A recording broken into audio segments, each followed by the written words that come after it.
Olá, muito boa tarde para você que nos assiste ao vivo. Estamos começando nossa segunda palestra da parceria do Colégio Interativo com as faculdades Anhanguera, com a finalidade de transmitir a você, vestibulando, algumas informações que poderão aparecer nas provas do Enem, Exame Nacional do Ensino Médio. Lembrando que desde 2009 o Enem ganhou mais importância porque passou a ser usado por instituições públicas de ensino superior como critério de seleção em substituição aos vestibulares tradicionais.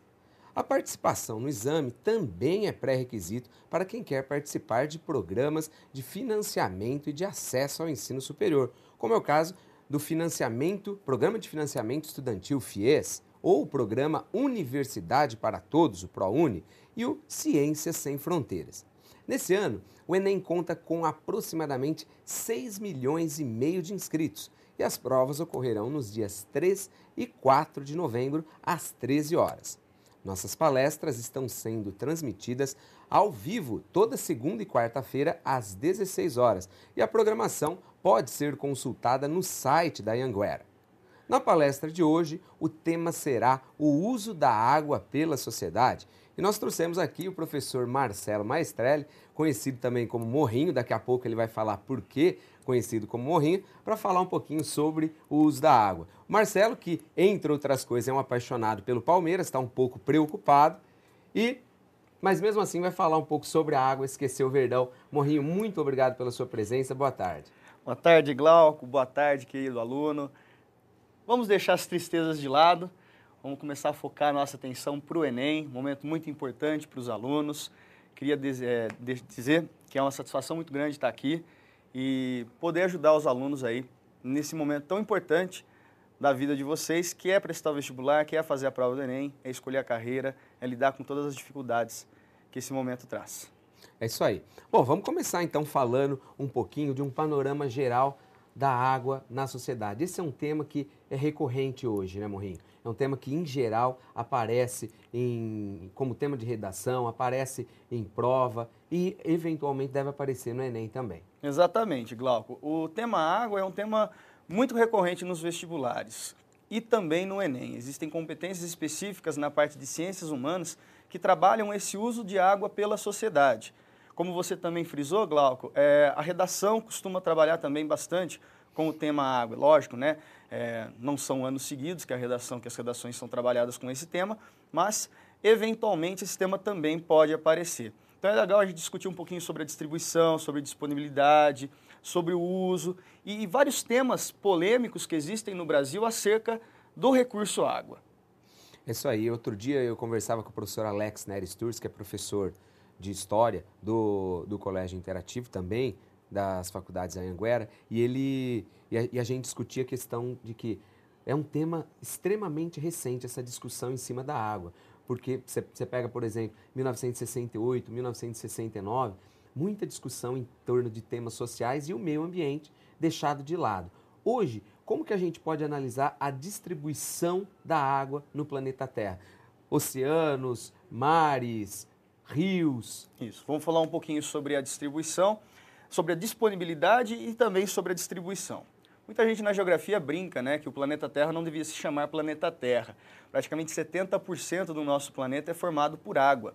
E o volume é muito grande, é muito expressivo. E dá essa ideia de infinitude da água no nosso planeta. Praticamente 70% do planeta é de água. Isso dá um volume mais ou menos de 1,2 bilhões de quilômetros cúbicos e cerca de 1,2 setilhões de litros de água. É até difícil usar, né, esse termo setilhões, porque é realmente um volume muito grande. Agora, se por um lado isso parece ser um número astronômico, estrondoso, na realidade o que a gente tem disponível para usar no dia a dia é algo muito pequeno. Porque dessa água que existe no nosso planeta, praticamente 97% dessa água é encontrada em oceanos e mares. Ou seja, resta apenas 3% de água doce no nosso planeta. Aí você me pergunta, mas professor, posso dessalinizar essa água? Sim, é possível dessalinizar a água. Só que o processo de dessalinização da água, ele ainda é muito pequeno, porque mesmo com esses 3% de água doce, ele ainda consegue atender a demanda da sociedade. Ainda focando nesses 3% da água doce, 3% de 1/7 de litros, parece algo muito grandioso. Só que desses 3%, cerca de 70% dessa água está localizada em calotas polares, quer dizer, não é utilizável, pelo menos a curto prazo. Cerca de 29% está restrito a lençóis subterrâneos e aquíferos, e de toda a água que a gente utiliza, que vem de rios e lagos principalmente, isso equivale a apenas 1% dos 3% de toda a água existente no planeta. E aí, mesmo assim, a gente tem essa ideia de abundância do recurso. Talvez porque a gente viva no Brasil, a gente ainda tem essa. Esse é um detalhe super importante. Esse é um detalhe super importante que a gente precisa conversar, sim. Bom, lembrando que esse é o segundo encontro dessa realização entre uma parceria entre o Colégio Interativo e as faculdades Anhanguera para discutir temas relacionados aqui ao Enem, o Exame Nacional de Ensino Médio. Na última segunda-feira, nós recebemos aqui no estúdio do Colégio Interativo e da Anhanguera, em São Carlos, o professor Luiz Antônio Pereira dos Santos, o Luiz Anta, que falou um pouco sobre êxodo, xenofobia, falou bastante também sobre imigração. E hoje a gente continua nesse bate-papo sobre as ciências humanas, falando sobre água com o professor Marcelo Maestrelli, o Morrinho, que daqui a pouco vai falar por que o apelido dele é Morrinho. Morro, tem uma pergunta que normalmente acho que é recorrente. Como que a sociedade historicamente utiliza a água? Bom, a água é um recurso fundamental para a nossa sociedade, né? A gente vive intensamente o uso da água e muitas vezes sem perceber esse uso de água. Então, vamos listar, né, pensando na água dos oceanos e mares, na água salgada, na água doce, o que a gente pode fazer com essa água? Começando pelos oceanos e mares. Nos oceanos e mares é inevitável pensar na água, turma, como um instrumento de transporte. Então, é muito utilizado na navegação, historicamente utilizado no processo de navegação. Podemos pensar na água também como um recurso que torna disponível alimento para a população, com a prática da pesca. É muito comum, alguns países dependem muito da pesca em alto mar. O caso do Chile, o caso do Peru, o caso do Japão, que mesmo sendo um país altamente industrializado, depende da pesca até mesmo como fonte de alimento para a sua população, que está acostumada à carne de peixe e não aos bovinos, suínos ou aves, como temos aqui no Brasil. Outras formas de uso de água. Podemos pensar na água como uma forma de turismo, a questão dos balneários que existem no litoral podem ser utilizados. E hoje podemos falar até mesmo de uma fonte alternativa de energia, que são aquelas fontes que têm um impacto ambiental muito reduzido. Isso sem levar em consideração a questão econômica, que é a energia pelo movimento das marés, pelo movimento das ondas, que a gente chama de energia maremotriz. Então, no futuro, onde as possibilidades energéticas se tornarão mais escassas, principalmente quando a gente fala de petróleo, carvão mineral, gás natural, de repente vira uma fonte muito interessante de se gerar energia. Precisamos frisar também a questão da água doce. Essa mais próxima de nós, não tanto quanto a disponibilidade, mas principalmente na facilidade de extração, usamos a água doce como fonte de alimento, usamos também para a pesca, para a geração de energia hidrelétrica, tema muito importante, que o Enem adora trabalhar, para a navegação, para a irrigação da agricultura, para uso industrial, para uso doméstico, quer dizer, há uma infinidade de utilizações. O que é importante frisar, essas utilizações variam muito de um país para o outro. Dependendo do seu nível de desenvolvimento, dependendo das questões culturais, a água vai ser utilizada de uma forma ou outra pela sociedade. Legal. Já que você tocou no assunto água doce, eu vou dar meu pitaco aqui da língua inglesa. Pá. Um termo que normalmente o pessoal acaba confundindo é água doce com água fresca. Em língua inglesa, água doce é fresh water e água fresca é cool water. Normalmente o pessoal, como o Enem acaba trabalhando muito a interdisciplinaridade, muitas vezes pode aparecer um gráfico de geografia, um texto de geografia, para ser lido em língua inglesa. É sempre bom conhecer alguns termos. Morro, uma outra pergunta. A situação da água aqui no Brasil. Bom, a situação brasileira quanto à água é uma situação bastante confortável. O Brasil tem uma das maiores, se não a maior reserva de água do nosso planeta. Brasil, Canadá, Rússia, Colômbia, Indonésia estão entre os países de maior disponibilidade de água. Quanto à localização dessas reservas de água no Brasil, a grande área que merece destaque é a região amazônica. não apenas pela bacia do rio Amazonas, que é uma bacia imensa, a maior bacia hidrográfica do nosso planeta, que não corresponde apenas ao território brasileiro, é uma bacia internacional, os países vizinhos também têm parte do seu território nessa bacia hidrográfica, mas também por reservatórios subterrâneos de água, que a gente chama de aquíferos. Recentemente foi descoberto um aquífero entre o Pará, o Amazonas e o Amapá, que se projeta ser o maior aquífero do mundo. Então, tradicionalmente, pensávamos no aquífero Guarani, aqui no centro-sul do Brasil, como o maior do mundo. Hoje se projeta o dobro do tamanho, do volume de água do aquífero Guarani em um aquífero chamado Alter do Chão.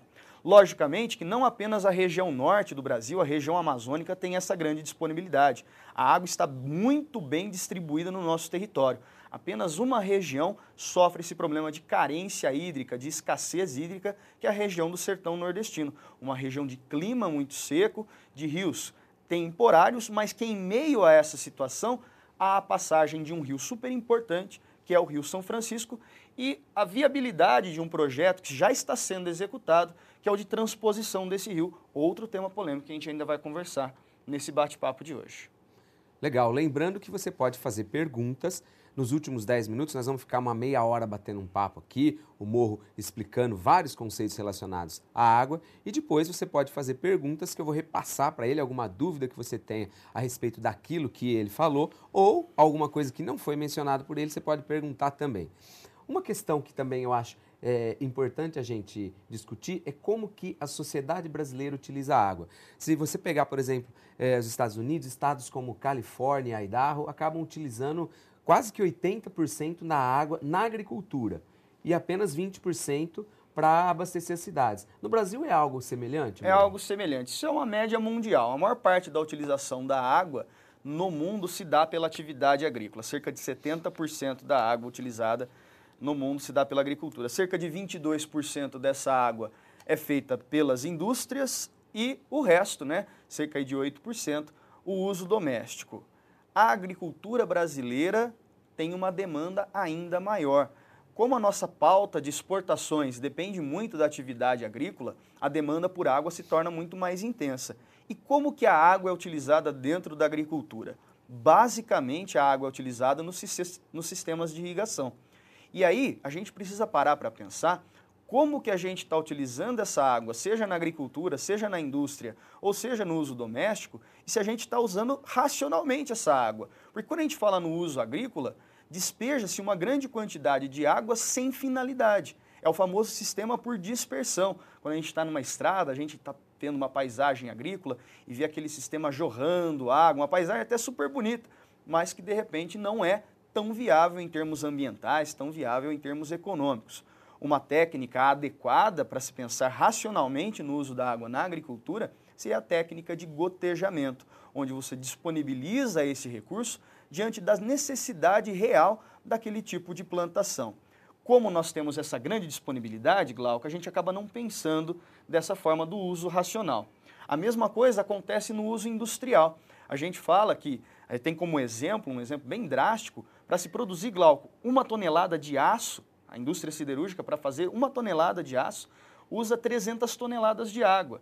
Quer dizer, é muita água para uma finalidade extremamente específica.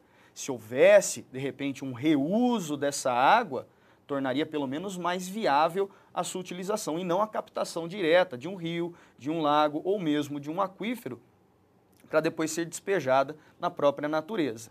Agora, tenho certeza que essa é uma dúvida que também o nosso aluno deve estar. A água é um recurso renovável.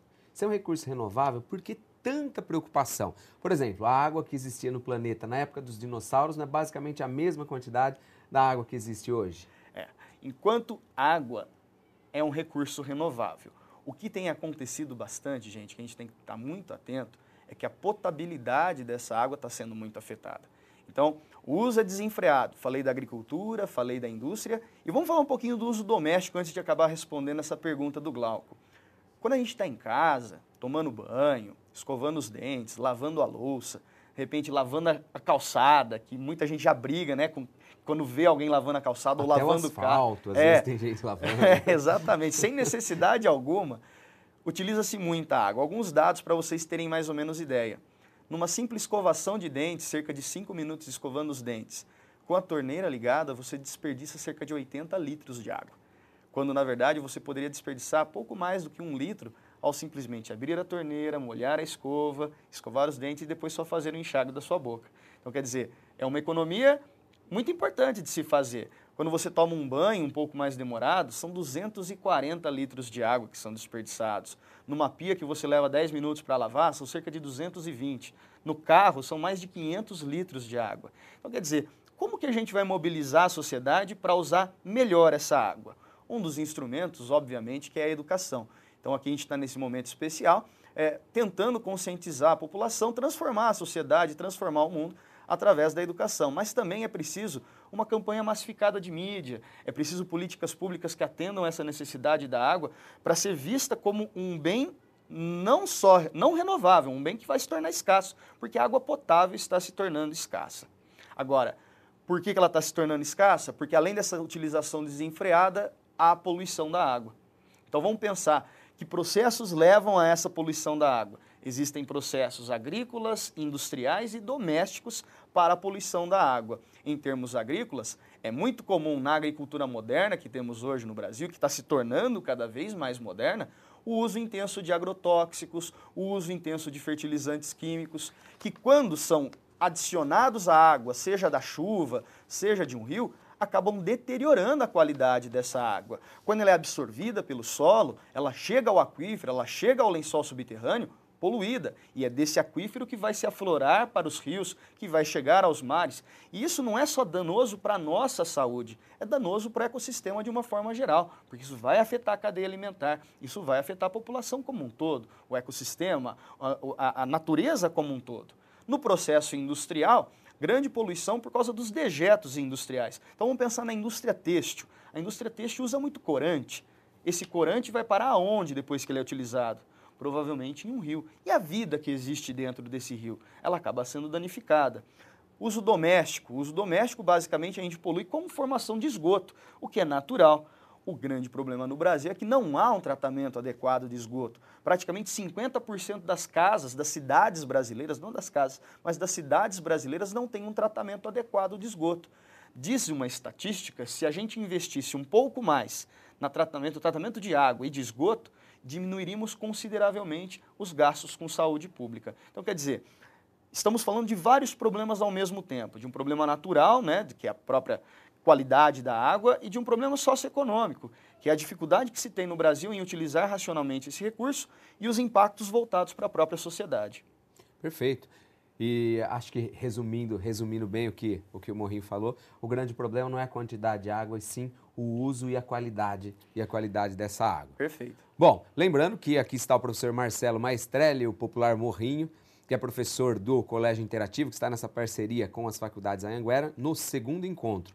Na semana que vem, segunda-feira, também às 16 horas, eu receberei aqui o professor Carlos Henrique de Oliveira, o Roque, que vai explicar por que do nome Roque também, para falar um pouquinho sobre a relação do homem com o meio ambiente. Então já vou pegar, o pessoal está perguntando demais aqui, por que Morrinho? Professor de Geografia com o nome Morrinho, por quê? Então você, por favor, eu poderia explicar, mas ele vai explicar por que Morrinho.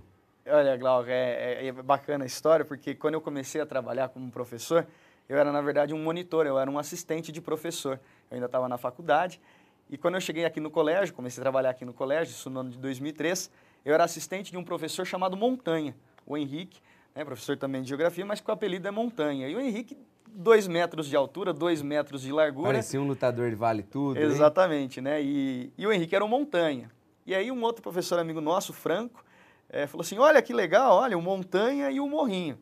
E apelido sabe como é que é, né? Pega. Quanto menos a gente gosta, mais rápido pega. Mas aí acabei acostumando, hoje, normal, até minha mãe de vez em quando já me chama de Morrinho, então não tenho nenhum problema quanto a isso. E o mais legal disso tudo é que de vez em quando a gente vai jogar o nosso futebol e temos um Morrinho artilheiro no time. É isso aí. Bom, vamos continuar falando um pouquinho desse assunto, que vai certamente aparecer de alguma forma nas próximas provas do Enem, né? Talvez nessa próxima já, dias 3 e 4 de novembro, que é água.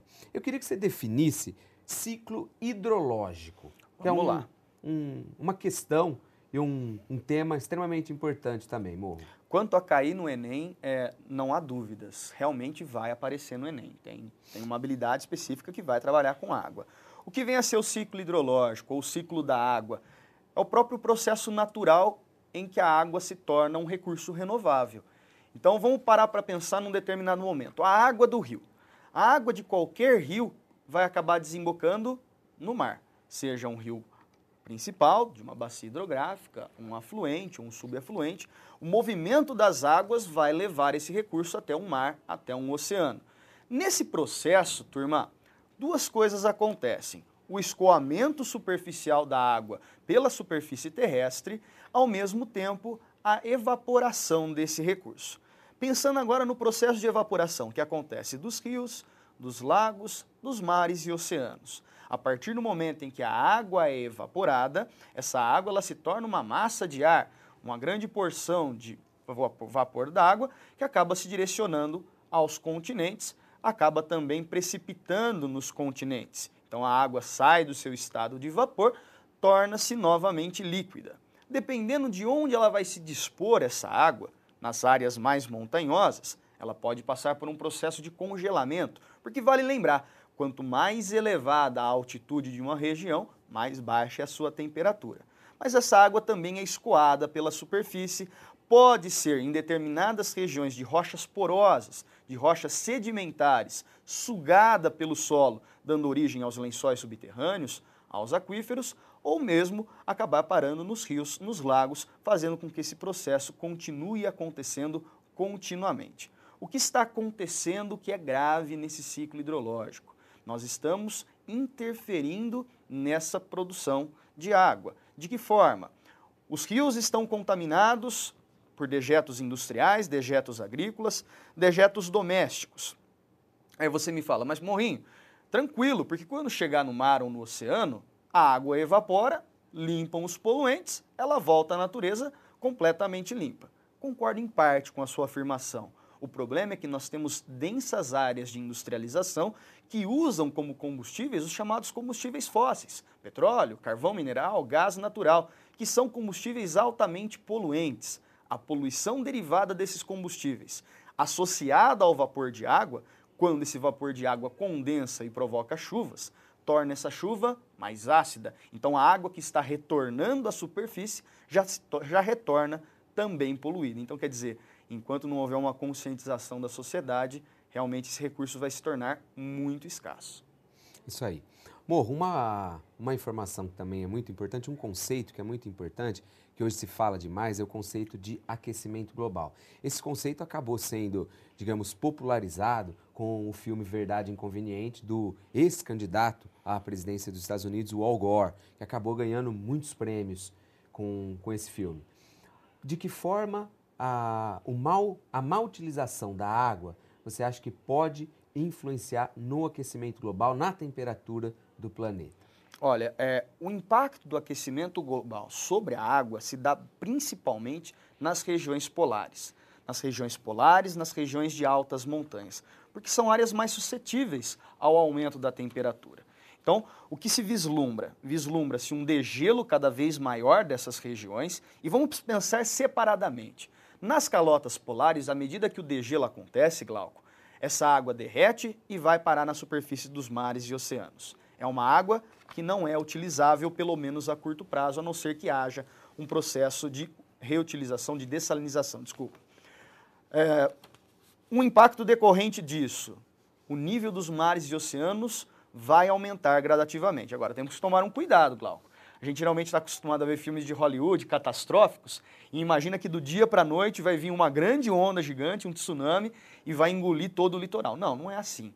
Já está sendo constatado esse avanço das águas litorâneas em direção ao continente.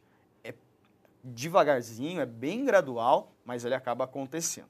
Agora, quantas geleiras nas montanhas, que a gente chama de neve eterna, a situação é um pouco mais drástica, porque à medida que essas neves vão derretendo, a formação de novas geleiras não acontece. E tem muita gente que vive próximo a essas áreas justamente para se aproveitar desse recurso que é tão importante para a sociedade. Então, o que se vislumbra num futuro não tão distante assim?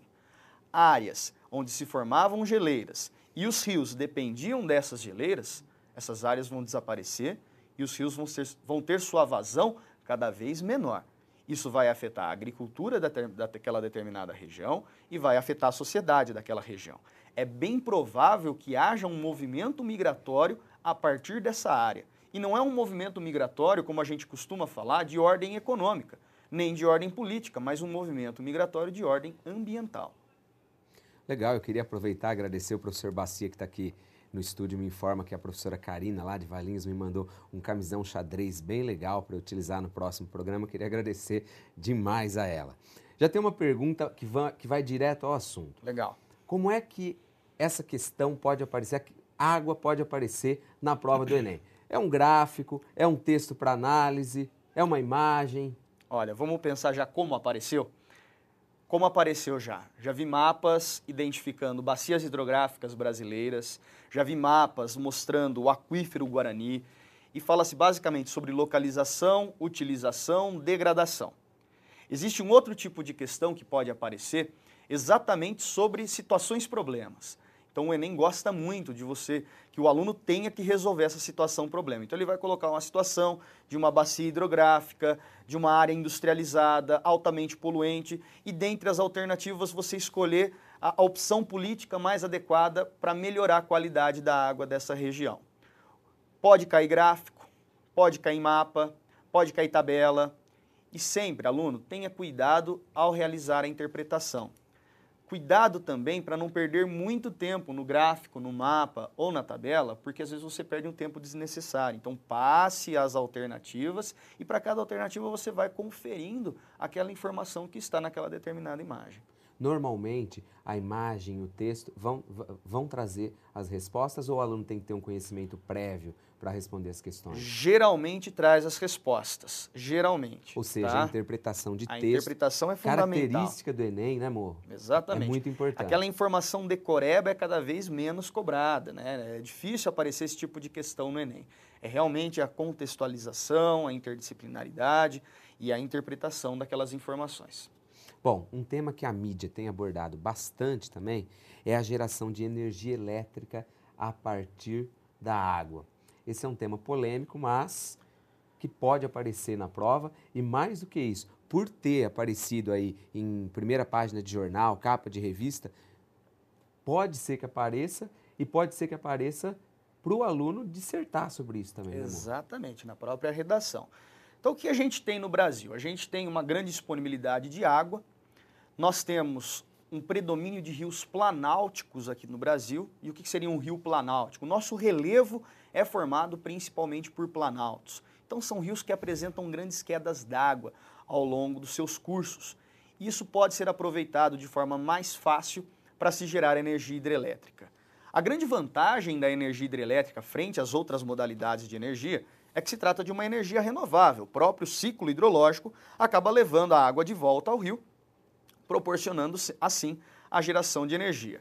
Há uma certa dúvida quanto ao caráter de energia limpa. Afinal, nas próprias turbinas há uma grande acumulação de matéria orgânica que promove uma poluição na atmosfera. Mas a questão muito mais importante é o fato dela ser uma fonte renovável de energia. Agora, pontos negativos existem diversos. Quando se constrói uma hidrelétrica, custa extremamente caro essa construção. Então, a disponibilidade de recursos financeiros tem que estar compatível com a necessidade de geração de energia naquela determinada região. Outro problema muito grave, ao construir uma hidrelétrica, o curso do rio, de certa forma, acaba sendo desviado. A população que vive ao longo desse rio acaba sofrendo impacto dessa construção. E aí, quando pensamos, por exemplo, na região amazônica, população ribeirinha, população indígena, produtores rurais, não só na Amazônia, mas em outras partes do país, têm suas áreas desapropriadas para a construção de uma hidrelétrica.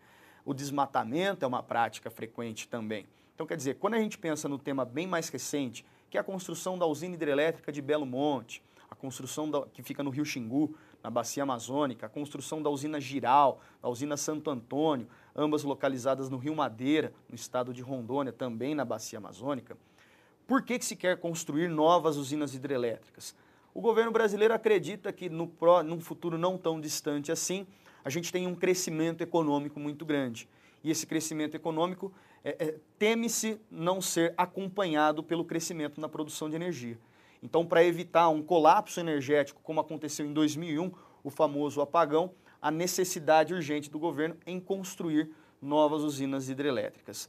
Se isso, por um lado, pode ser benéfico para a nossa sociedade, para a nossa economia, temos que colocar do outro lado da balança a questão social e ambiental.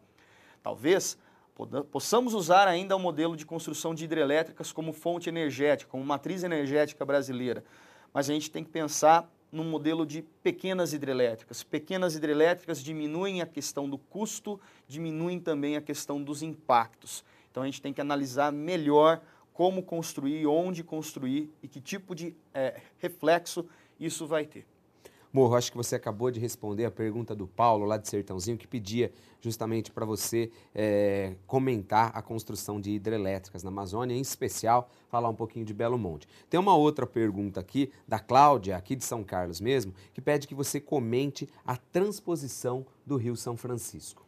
Ótimo, é uma excelente pergunta, é um tema também muito polêmico, é um tema que se fala bastante nos vestibulares tradicionais, já se falou em redação, e o Enem pode também abordar. A transposição do São Francisco é um projeto muito antigo do governo brasileiro e esse projeto hoje se configura numa real obra. Vamos falar um pouquinho dessa obra. É uma obra que vai fazer com que as águas do Rio São Francisco sejam bombeadas em dois eixos que atravessam as áreas mais secas do território nacional. Um eixo que vai ser bombeado do estado da Bahia em direção ao Rio Grande do Norte, um outro eixo que vai ser bombeado em direção ao estado do Ceará.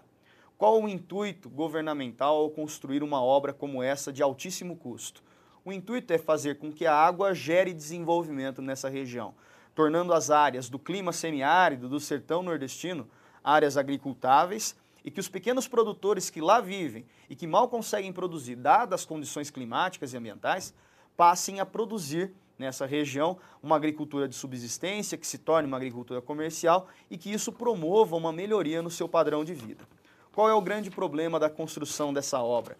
O grande problema está no processo em que essas terras que vão ser irrigadas pela obra de transposição estão sofrendo muito com a especulação imobiliária, estão sendo valorizadas excessivamente, fazendo com que muitos desses agricultores que seriam beneficiados vendam essas terras e partam para a vida na cidade. Quer dizer, a finalidade inicial do projeto não vai ser atendida, que é melhorar o padrão de vida dessa população.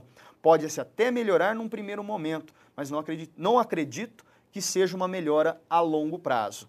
Na verdade, o que pode acontecer com a região mais seca do Brasil é que, à medida que o Rio São Francisco chegue até essa região, torne-se uma área de agricultura comercial, de monocultura, de produção voltada para a exportação, não garantindo segurança alimentar para a população brasileira e assim garantindo uma maior concentração de terras.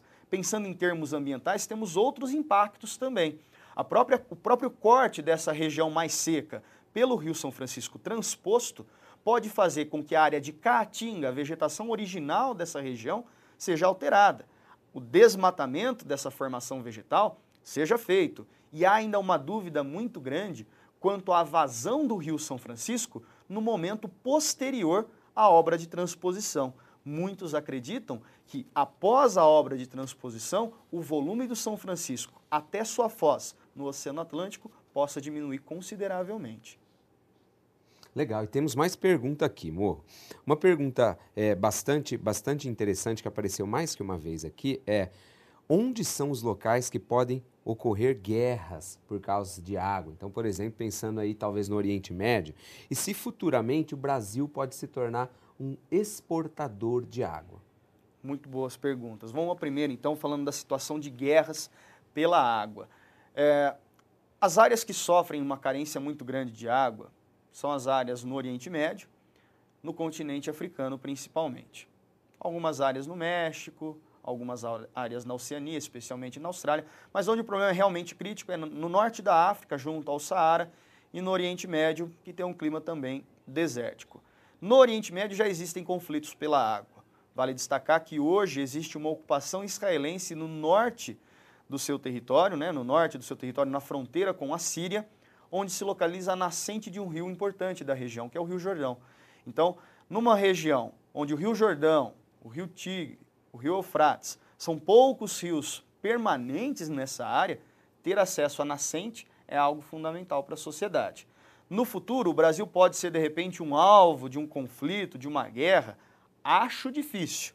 Existe a possibilidade, é difícil, a gente não tem bola de cristal, mas como nós temos o Canadá, que é um país muito rico em água, o continente europeu, principalmente no norte da Europa, existe uma boa riqueza em água, a Colômbia, o Peru, a Indonésia, parte da Austrália, é engraçado a Austrália porque ela tem essa distinção muito grande, parte é muito seca, parte é muito úmida. Acredito que não tenha uma guerra focada no Brasil. Acredito que no futuro o processo de dessalinização vai se tornar mais amplo. Então, muitas regiões que vivem com essa carência hídrica vão passar a dessalinizar a água do mar e utilizá-la com mais frequência. Hoje a dessalinização ainda é um processo caro. Ainda é muito caro, ainda é inviável em termos gerais. Mas, à medida que for sendo mais utilizada, vai se tornar mais barata. Legal, tem mais pergunta. Lembrando que você pode. A gente está aqui conversando com o professor Marcelo Maestrelli Morrinho, falando sobre o tema água, um tema recorrente no Enem, e segundo ele, que com certeza vai aparecer esse ano também na prova do Exame Nacional de Ensino Médio. E você pode fazer a sua pergunta, que eu vou repassar aqui para ele, sobre um tema que ele já falou, ou sobre um outro tema específico relacionado à água. Tem uma pergunta aqui, Morro, do Rafael Berlandi de Valinhos, que pergunta se a vegetação participa do ciclo hidrológico por meio da transpiração. Com certeza, com certeza. Não é uma participação grandiosa, mas é uma participação significativa. O processo de transpiração das plantas contribui para a evaporação da água e a formação do ciclo hidrológico, mas contribui também no processo de infiltração da água no solo. Então, o que acontece? Em áreas de densa formação vegetal, o processo de infiltração na água do solo torna-se mais fácil. Por isso que a gente fala que o desmatamento não é interessante no processo do ciclo hidrológico. Por quê? Porque com o desmatamento, a água vai acabar escoando superficialmente, isso vai provocar um processo erosivo muito mais intenso, então isso vai prejudicar a qualidade da água e bem como a sua disponibilidade. Legal, já tem mais pergunta aqui. Legal. Quem pergunta é o Pedro Ferraz, de Rincão. Ele pergunta o seguinte: ouço dizer que o carro elétrico será usado num futuro próximo. O seu uso não vai sobrecarregar as usinas hidrelétricas? É uma possibilidade sim, porque à medida que a hidroeletricidade é uma fonte muito utilizada no Brasil, o carro elétrico pode vir a exercer uma demanda muito maior sobre esse recurso. Agora, vale ressaltar que em outras regiões do planeta a hidroeletricidade não é a matriz energética. Então, quando falamos produção de energia no Japão, a principal fonte é nuclear. Produção de energia na China, a principal fonte de energia é o carvão mineral. Produção energética nos Estados Unidos, o uso do petróleo é muito frequente. Então, o carro elétrico, ele vai aumentar a demanda por eletricidade, mas não vai, de fato, substituir a queima de combustíveis fósseis ou fontes não alternativas de energia. Legal, mais perguntas chegando aqui. O Cláudio, aqui de Araraquara, aqui pertinho de São Carlos, pede para você citar, mais uma vez, as principais bacias hidrográficas brasileiras. Vamos lá. Então, a maior bacia hidrográfica aqui no Brasil é a Bacia Amazônica. Lembrando que sempre as bacias hidrográficas têm o nome de seu rio principal. Ainda na região norte, temos uma outra bacia importante chamada Tocantins-Araguaia. Em alguns livros você vai encontrar com o nome Bacia do Tocantins. Alguns livros também consideram essa bacia do Tocantins como parte da bacia amazônica, dada a proximidade geográfica dessas duas bacias hidrográficas. Na região nordeste merece destaque a bacia do São Francisco, que é uma bacia hidrográfica que tem origem no sudeste brasileiro. O rio São Francisco nasce na Serra da Canastra, em Minas Gerais, e vai desaguar entre os estados de Sergipe e Alagoas, no nordeste. Na região sudeste, uma outra grande bacia hidrográfica. Para você ver que interessante, né, Glauco? A primeira bacia hidrográfica, a maior bacia do mundo, é a Bacia Amazônica, e a segunda bacia do mundo é a Bacia Platina, que é formada pelos rios Paraguai, Uruguai e Paraná, que são rios que cortam o território brasileiro. Além de termos as duas maiores bacias do mundo no nosso território, dois dos maiores aquíferos do mundo estão no nosso território, que é o aquífero Alter do Chão, na região norte, e o aquífero Guarani, cerca de 80% dele está no território brasileiro. Então, quer dizer, água, a princípio, não vai faltar, mas a gente tem que tomar cuidado e usar racionalmente esse recurso. Cuidar dela. Exatamente. Bom, entre outras perguntas aqui, eu me lembro agora, tem uma frase famosa atribuída ao Benjamin Franklin, dita aí há mais de 200 anos, ele dizia: quando o poço está vazio, a gente sabe o valor da água. Agora, uma pergunta subjetiva. Questão de consciência. Hoje a gente vê, e até comentei com o professor Luiz Antônio na segunda-feira, o horário político debatendo muito questões relacionadas ao trato com o meio ambiente. Com relação à educação para a água, você acha que dá para ser feito algo na nossa geração ou é para tratar já com crianças, porque a nossa geração tem uma dificuldade em lidar com aquilo que é abundante? É uma questão difícil mesmo, viu, Glauco? A nossa geração, infelizmente, ela não foi totalmente preparada para lidar com essa situação da água. Infelizmente, há um desperdício muito grande, a gente percebe no dia a dia. Às vezes, a gente mesmo peca ao utilizar a água em excesso, às vezes escovando os dentes, lavando a louça, lavando o carro, e a gente teria que ter um cuidado um pouco maior. Mas, se existe a necessidade de conscientização, que a nossa geração seja responsável por essa conscientização, para que as gerações futuras possam não apenas conscientizar as próximas gerações, mas também dar um exemplo melhor para as próximas gerações. É um trabalho de formiguinha, é um trabalho muito lento, mas que é possível fazer, com certeza. Eu acho que a grande questão, Glauco, é que a água é muito barata.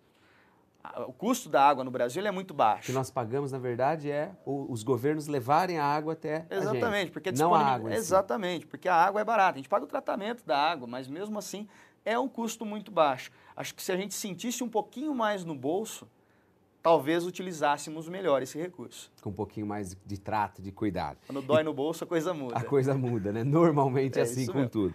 Morro, tem mais duas perguntas aqui. O Lucas de Campinas pergunta para você a respeito de energia solar. A energia solar causa algum tipo de poluição ou é 100% limpa? E aí já emendando, dizendo, por que não existem carros movidos a energia solar? A energia solar é considerada uma fonte alternativa de energia, porque é uma fonte energética que tem mínimos impactos ambientais. Só que ela tem um problema. Apesar de não ter impactos ambientais, ela tem um impacto econômico muito grande. As placas com células fotovoltaicas são placas que ainda custam muito caro. Podemos ter no futuro carros movidos a energia solar? Podemos, mas olhe uma outra questão. Para se gerar energia solar, você depende daquela fonte primária que é o Sol, que são os raios solares. E nem todas as partes do planeta têm essa grande disponibilidade. Então, fica a ideia para o futuro de usarmos o Sol como uma fonte que podemos compartilhar com uma outra fonte. Então, seria uma fonte renovável, logicamente, mas compartilhada com uma outra fonte renovável, e não exclusivamente a fonte solar. Legal. Morro, eu queria agradecer demais a sua presença, acho que foi esclarecedor tudo que ele falou sobre água, utilização desse recurso tão importante para a nossa sociedade e como essa questão pode aparecer no Enem. Nós terminamos aqui a segunda palestra que elaboramos numa parceria do Colégio Interativo e das faculdades Anhanguera. Lembramos que na próxima segunda-feira, dia 10 de setembro, às 16 horas, nós faremos nossa terceira palestra, cujo tema será Sociedade versus Meio Ambiente, com o professor Carlos Henrique de Oliveira. E a gente aguarda a presença de todos vocês. Grande abraço, ótima quarta-feira e até lá!